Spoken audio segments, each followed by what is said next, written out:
اللهم اغفر للعباس وبلدي مغفرة ظاهرة وباطنة لا تغادر ذنبا.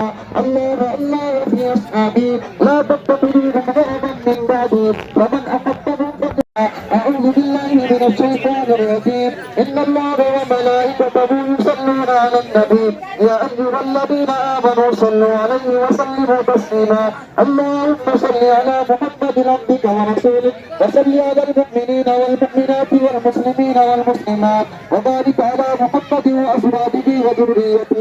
لا إله إلا الله وحده لا شريك له ونشهد أن سيدنا ونبينا ومولانا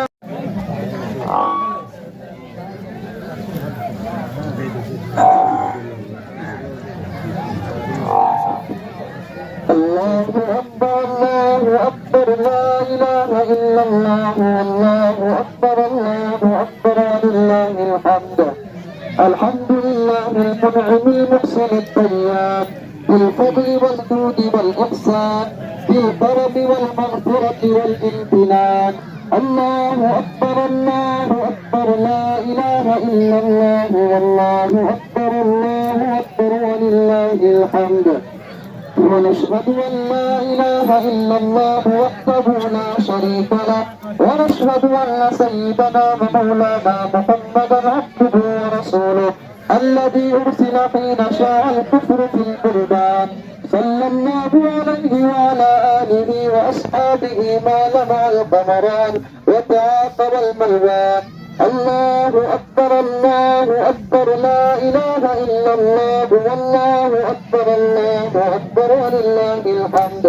أما بعد فاعلموا أن يومكم هذا يوم عيد لله عليكم فيه عوائد الإحسان ورجاء لنيل الدرجات والحفظ والغفران.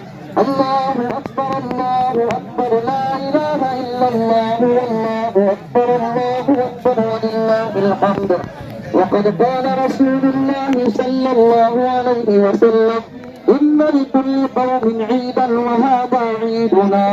الله أكبر لا إله إلا الله والله أكبر ولله الحمد. وقال رسول الله صلى الله عليه وسلم وإذا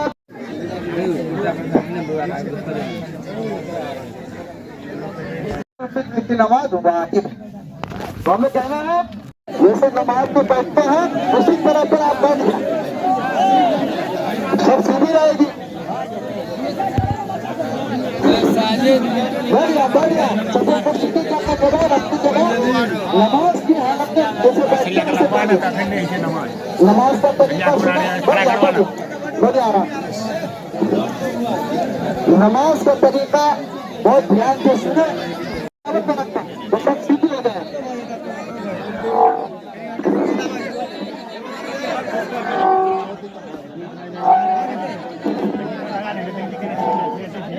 आगे तो जगह पे कर लो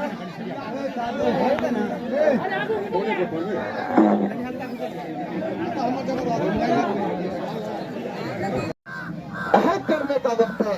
आप दुनियादारों को न देखें दुनिया वालों को न देखें हम दीन पर अमल करेंगे तो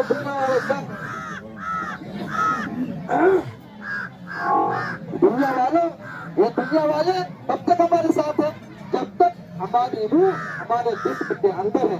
लेकिन जिस वक्त ये रूह हमारे जिस्म से निकल जाएगी ये जिनके लिए हम फैशन करते थे हमें कोई देखने नहीं आएगा। अरे ये दुनिया का आप देख लेना किसी को अगर फालिद हो जाए हमारे सरकार जिस तरह दिखा कर गए हम उस तरह खुशी मनाएंगे। आपने सुना होगा अपने बयान में इमाम ने कहा होगा आप सल्लल्लाहु अलैहि वसल्लम ईदगाह